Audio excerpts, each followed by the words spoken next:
Сейчас на поддержку бюджета правительство привлекает средства доноров. Какие источники дохода предусматриваете, когда закончатся эти средства?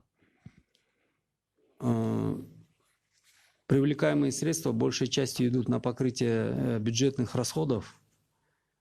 А, Я вот, пользуясь случаем, хотел бы более подробно остановиться на этой теме, потому что мы видим, что очень много вопросов вокруг внешней помощи, использования этой внешней помощи. Во-первых, я хотел бы объяснить, что из себя представляет бюджет. Бюджет — это, с одной стороны, это доходы, которые в основном формируются за счет налогов и таможенных платежей. И за счет аккумулирования этих средств мы осуществляем свои расходы. Платим зарплаты бюджетникам, выплачиваем пенсии, пособия, коммунальные услуги, готовимся к ОЗП, какие-то приобретения делаем, капитальные вложения и так далее, и так далее. На сегодняшний день идут очень большие выпадения по доходам. В первую очередь это по таможне, поскольку с начала года граница не работает. И вообще в последнее время границы начали закрываться. Выпадение по таможенным сборам почти до 45-50% от плановых цифр на 2020 год. То же самое по налогам идут большие выпадения. Во-первых, это косвенно связано с тем, что импорт сократился. У нас 70% импорта это был Китай, с которым есть сложности на границе с импортом. Снижение импорта, оно влияет на наше внутреннее производство, потому что очень большой объем нашего промышленного производства, он связан на китайском импорте. Это сырье, материалы, комплектующие и оборудование. То есть таким образом это повлияло и на снижение налоговых поступлений. Ну и с введением чрезвычайной ситуации, чрезвычайного положения, ограничением многих видов экономической деятельности снизились налоговые сборы. С начала года до вчерашнего дня, до позавчерашнего дня, мы недополучили по налогам и таможне около 10 миллиардов сомов. Это я вам рассказал про доходную часть. Теперь про расходную часть. Есть понятие защищенной статьи. Это заработные платы бюджетников, пенсии и пособия.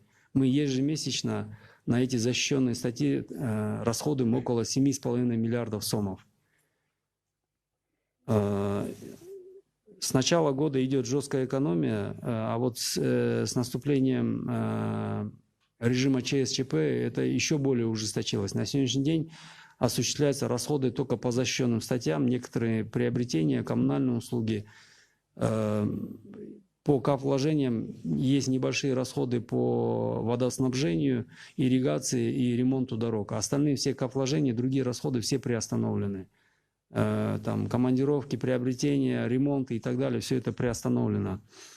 Так вот, то, что касается внешней помощи, естественно, раз мы у себя не можем платежей таможенных и налогов собрать, мы вынуждены просить внешнюю помощь.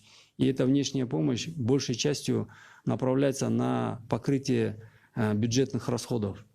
По факту мы на сегодняшний день получили реально поступившие денежные средства от внешней помощи на сегодняшний день. Это первый транш Международного валютного фонда 120,8 миллионов долларов.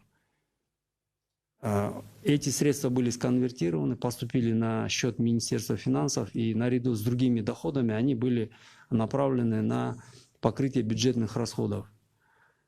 Позавчера 3 дня назад мы беседовали с Акипресс, и от них поступило предложение, чтобы снять эти вопросы, чтобы показать использование внешней помощи постатейно. На сегодняшний день существующая система этого не позволяет сделать, потому что, я говорю, есть единый счет, куда поступают и таможня, и налоги, и внешняя помощь, и оттуда осуществляются расходы.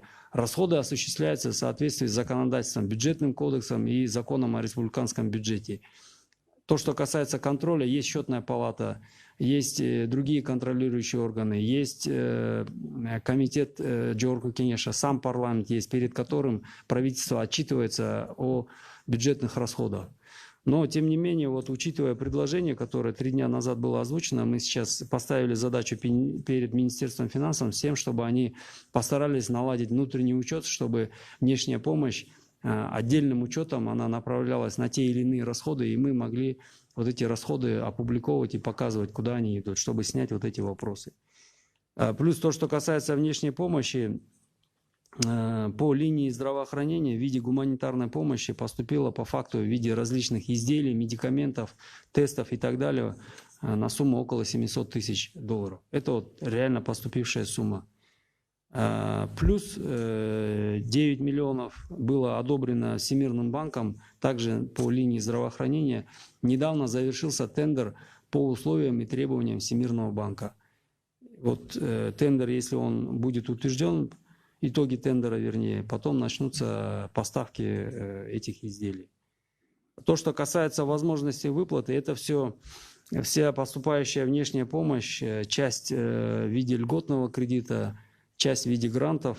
Вот, допустим, по средствам МВФ, часть это беспроцентный кредит, часть кредит под льготный процент. Это все включается в сумму внешнего долга, и по графику этот долг будет выплачиваться за счет бюджетных доходов.